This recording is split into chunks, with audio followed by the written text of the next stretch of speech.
wa sahbihi ajma'in, amma ba'du. Jamaah salat zuhur yang dimuliakan Allah Subhanahu wa taala dan juga para shaimin hamba Allah yang berbahagia, dan insyaallah kita dengan saum yang kita laksanakan dari mulai awal sampai Ramadan itu, Allah jadikan kita insyaallah akan menjadi orang-orang yang bertakwa. Ta'allahu tattaqun. Jamaah yang berbahagia, bahwa tema yang akan kita sama-sama bahas pada kesempatan ini adalah ada titipan sebuah tema perkuatan iman, ilmu dan amal di bulan Ramadan.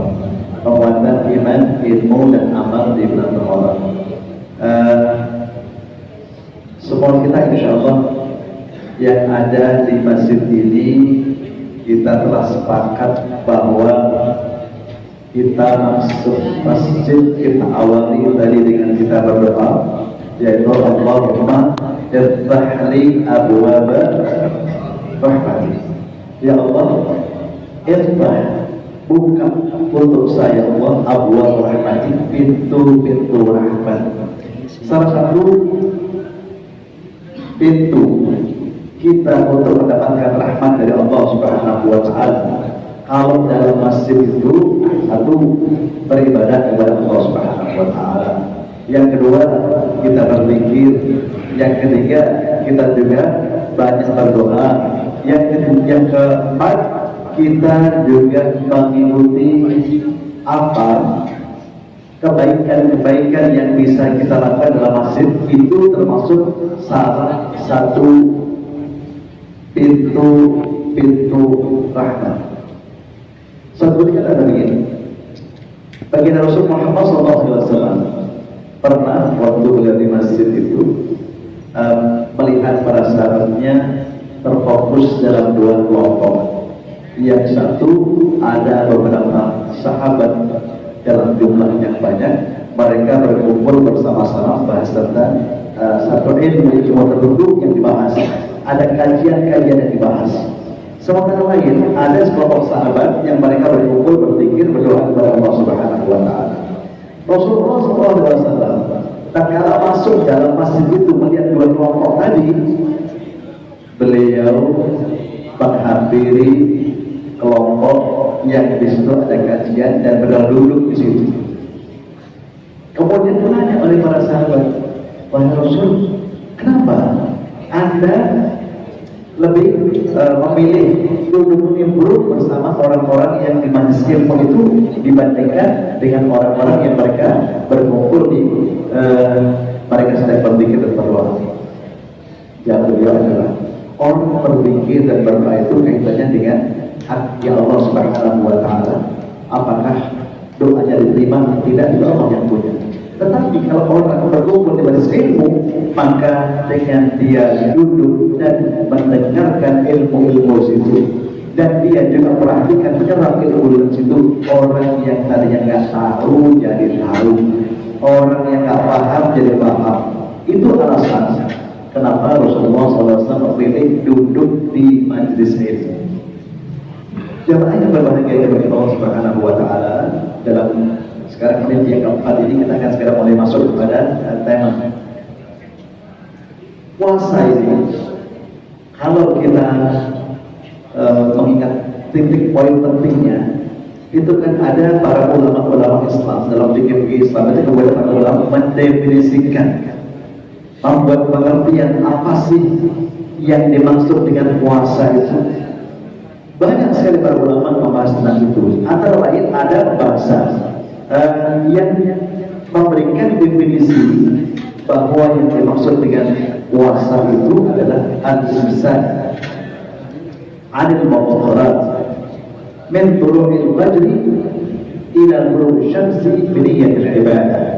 Artinya bahwa yang dimaksud dengan puasa itu adalah orang menahan al-mubtarat, sesuatu apapun yang dapat membatalkan puasa, dan itu dilakukan min tulu'il fajri, dari sejak terbit fajar ila ghurub syamsi, sampai nanti terbenam matahari. Tetapi ini kalau dikaitkan juga dengan target puasa yang Allah Subhanahu wa ta'ala sampaikan, la'allakum tattaqun, agar puasa yang kalian lakukan itu menjadi orang-orang yang bertakwa kalian semuanya. Maka tema penguatan iman, ilmu dan amal di Ramadan, saya pikir ini menarik memang untuk sama-sama kita bahas, untuk sama-sama kita ketahui. Dan apa perlunya pembahasan ini? Karena kita boleh Allah Subhanahu wa ta'ala, setidaknya ada beberapa alasan kenapa sih tema ini perlu dibahas. Satu, bahwa tadi kan harus dilihat tujuan para berpuasa itu targetnya adalah untuk menjadi takwa. Maka kita perlu tahu bagaimana jalan menuju situ. Yang kedua, bahwa Ramadan ini adalah momen untuk kita, ini adalah masanya, ini waktunya untuk meningkatkan kualitas ibadah. Karena Allah Subhanahu wa ta'ala telah mencanangkan kita ini ada di bumi ini, kita terlahir dan nanti akan kembali kepada Allah Subhanahu wa ta'ala. Dan kurun waktu yang kita hidup ini, Allah sampaikan, wa man khalaqtul jinna wal insa illa liya'budun. Tidaklah aku ciptakan jin dan manusia kecuali untuk beribadah kepadaku. Nah, selama kita hidup, sejak kita mulai paham tentang ibadah, sampai kemudian kita nanti berguna kepada Allah Subhanahu wa ta'ala, ini kalau nggak pernah kita bikinkan, ini kalau nggak pernah kita juga bagaimana upaya untuk beribadah dengan baik dan agar ibadah kita meningkat, ibadah ini selamanya akan sama grafiknya, tidak naik, tidak turun, bahkan mungkin banyak yang cenderung ibadahnya turun. Ramadan jelas waktu yang paling baik untuk bagaimana kita meningkatkan ibadah itu. Yang ketiga, alasannya adalah kalau pembahasan tentang meningkatkan ilmu, iman dan juga amal itu penting, adalah Ramadan ini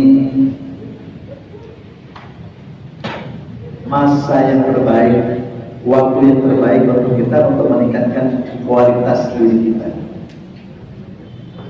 Allah Subhanahu wa ta'ala misalnya tentang kualitas kepribadian atau diri ini, Allah sampaikan itu dalam Al-Quran Karim.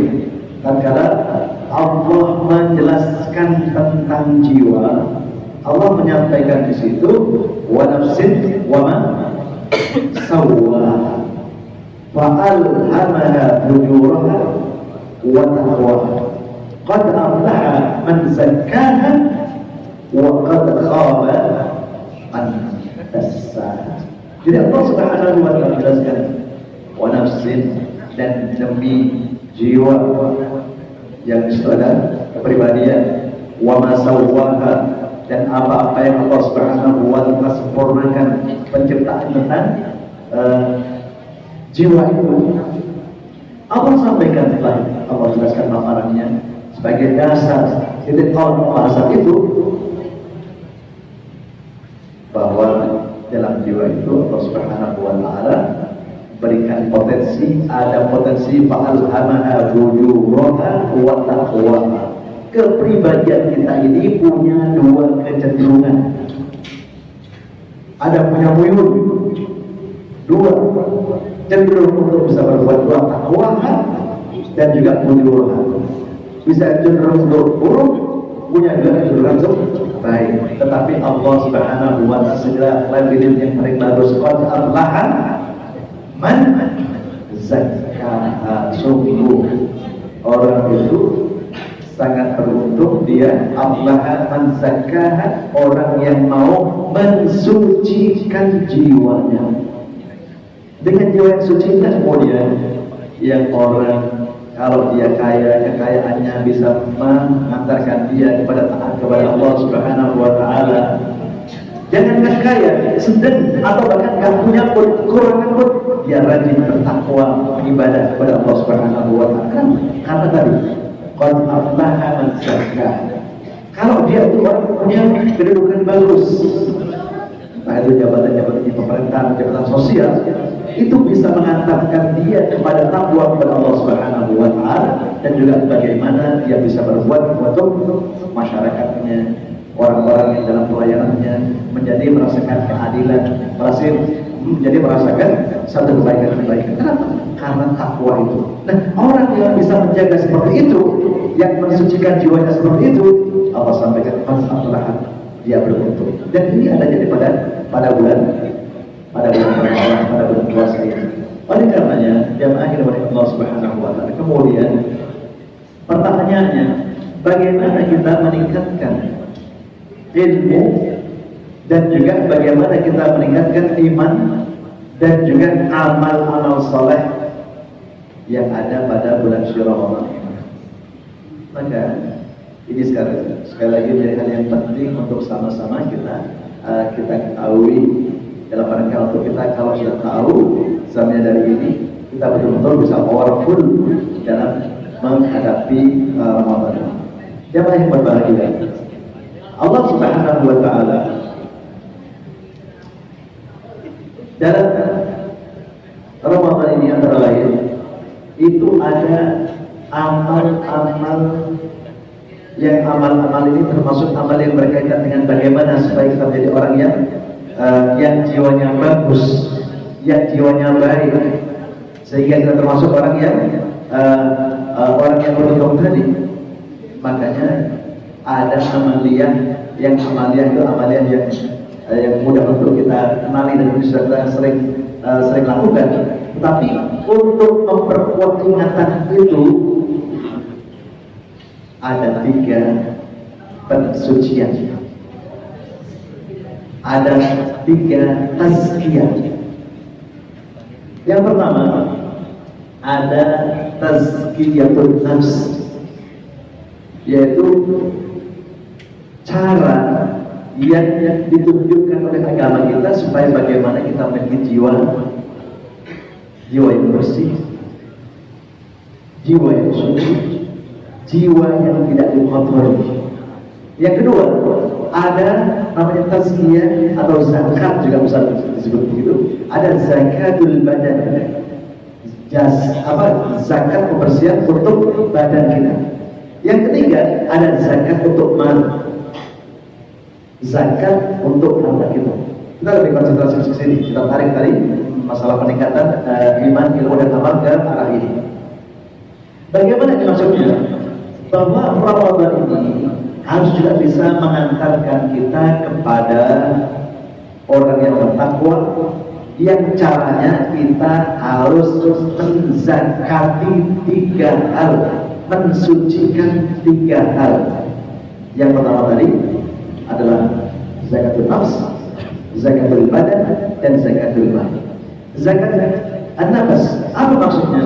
Zakatul nafs itu adalah kita mensucikan jiwa dari kotoran-kotoran yang bisa mengotori jiwa kita, sehingga orang-orang seperti ini maka tidak akan layak. Yang kotor itu tidak akan disebut dengan nafsul mutmainnah, padahal jiwa yang bagus Allah Subhanahu wa Ta'ala panggil ya ayyatuhan nafsul mutmainnah irji'i ila rabbiki radiyatan mardiyah wadkhuli fi ibadi wadkhuli jannah. Untuk menjadi jiwa yang suci yang kita punya ini, apa yang mesti dibersihkan? Bagaimana menzakatinya? Menzakatinya, mensucikannya adalah satu, harus kita bersihkan dari segala bentuk apapun, bentuk-bentuk kekufuran, ketidakpercayaan, keraguan-raguan terhadap Allah Subhanahu wa Ta'ala. Yang kedua, syirik, mensekutukan Allah Subhanahu wa Ta'ala juga dalam bentuk apapun. Syirik kita bersihkan dari hati, jiwa, dan pikiran kita. Apalagi akhlak-akhlak yang buruk, baik itu yang akhlak itu biasanya kita praktekkan, kita nyatakan dengan bentuk perkataan kita, pandangan kita, pikiran kita, dan juga mungkin perilaku kita jauhkan. Supaya apa? Supaya jiwanya menjadi jiwa yang bersih, jiwa yang terzakati. Jadi menzakati, mentazkiyah jiwa-jiwa itu dengan membersihkan hal-hal yang buruk-buruk ini. Yang kedua, zakatul badan. Apa yang dimaksud dengan zakatul badan? Zakatul badan atau zakatul badan adalah menzakati badan kita. Kita ingat bahwa dalam syariat Islam di bulan Ramadan itu selain badan ini kita bersihkan secara zahir dengan kita mandi, kita cuci dari hal yang buruk yang mengotori jasad kita, tapi ada hakikat badan yang juga harus disucikan. Dengan bagaimana mensucikannya? Syariat Islam baginda Nabi Muhammad SAW mengajarkan wahya shadaqatul fitri, dengan mengeluarkan sedekah zakat fitr. Kapan itu?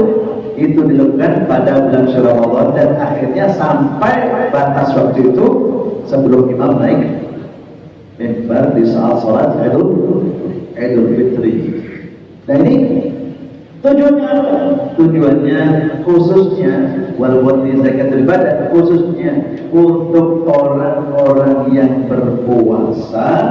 Maka kalau dalam puasanya terjadi rafat dan nadam, rafat itu hal-hal yang kotor, hal-hal yang tidak baik, yang mengancam rusaknya pahala puasa, maka bisa kita angkat kotoran-kotoran ini dengan dinetralisir dengan zakat fitrah kita. Allahumma ya, hal yang sia-sia seharian waktu puasa dihabiskan waktunya untuk ngobrol biasa saja, ngobrol yang tidak berdosa. Tapi kalau itu dilakukan sampai habis waktunya seharian dari mulai pagi sampai sore ngobrol terus, itu rusak pahala puasanya. Puasanya sah, nilainya tidak ada nilainya. Meskipun contoh orang main game itu sebetulnya kan ubah, boleh saja berhibur selama gamenya juga game yang benar, tidak ada unsur kekerasan, tidak ada unsur haram yang sifatnya al-madinah, pornografi misalnya, itu boleh saja.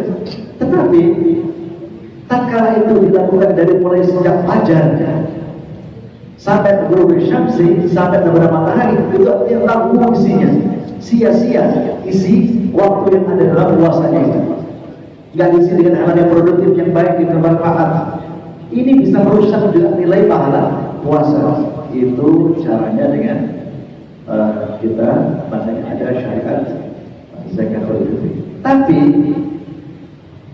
hal-hal yang lain juga banyak. Salah yang nggak sengaja karena pandangan kita, karena obrolan kita, perilaku kita. Nah, ini juga perlu dibersihkan. Yang terakhir zakatul mal, yaitu zakat harta. Dan ini zakat harta ini yang kemudian banyak sekali kadang-kadang orang yang gaknya maksudnya apa? Banyak orang walaupun sudah sampai pada nisabnya, terkadang dia juga merasa bahwa dia sudah sampai pada nisabnya. Ada orang juga yang sudah merasa sadar bahwa hartanya sampai pada nisab, tapi ternyata orang ini juga berlagak untuk tidak tahu menahu bahwa ada kewajiban yang Allah Subhanahu wa Ta'ala titipkan atas dirinya, atas hartanya, yang harus bersihkan itu dengan membayar zakat malnya. Nah, ini berarti ada yang diperlukan saat bulan Ramadan. Maka jamaah dari Allah Subhanahu wa Ta'ala, mudah-mudahan dengan pembahasan yang sangat umum ini dan pembahasan yang tidak detail memang tentang bagaimana kita meningkatkan iman, ilmu dan juga ibadah di bulan Ramadan ini, mudah-mudahan Allah Subhanahu wa Ta'ala berikan ini semua menjadi pendorong kita untuk bagaimana menjadikan Ramadan kita tahun ini menjadi Ramadan yang lebih baik. Mari sama-sama kita baca satu doa dari Nabi Muhammad SAW agar senantiasa kita jadikan doa ini sebagai upaya kita, sebagai standar kita bagaimana untuk menjadikan jiwa kita menjadi jiwa yang bersih, jiwa yang suci. Bismillahirrahmanirrahim. Kita baca sama-sama. Selamatkan. Bismillahirrahmanirrahim. Bismillahirrahmanirrahim. Allahumma ati nafsi taqwaha wa zakkiha anta khairu man zakkaha anta waliyuha wa maulaha. Kita ulangi. Allahumma ati nafsi taqwaha wa zakkiha anta khairu man zakkaha anta waliyuha wa maulaha. Sebelum doa yang ketiga, saya terjemahkan dulu. Allahumma, ya Allah, ati anugerahkan nafsi kepada jiwa saya, Allah, takwa, ketakwaannya. Ya Allah, anugerahkan kepada jiwa kami ini ketakwaannya. Wa zakkiha, ya Allah, aku berharap mohon yang sangat. Zakkiha, bersihkan, tazkiyahkan jiwa kami ini, ya Allah. Anta khairu man zakkaha, karena kami yakin dan kami percaya itu bahwa Engkau adalah sebaik-baiknya yang bisa mensucikan, bersihkan jiwa kami. Anta waliyuha, ya Allah, kami sadar terkadang kami itu risau dengan bagaimana mengatur, mengelola, memanage jiwa kami ini yang kadang cenderung begini. Ini semua kami yang tahu, ya Allah. Tapi dengan kami tak pada Engkau yang Kau mampu itu, anta waliyuha wa maulaha, Engkau adalah yang mampu mengurus dan mengelola jiwa kami ini. Maka tak kalah kita sedang risau bagaimana mengelola jiwa kita mohon kepada Allah Subhanahu wa Ta'ala dengan doa ini. Bismillahirrahmanirrahim. Allahumma ati nafsi taqwaha wa zakkiha anta khairu man zakkaha anta waliyuha wa maulaha. Walhamdulillah rabbil alamin. Terima kasih. Subhanakallahumma bihamdika asyhadu an la ilaha illa anta astaghfiruka wa atubu ilaik. Assalamualaikum warahmatullahi wabarakatuh.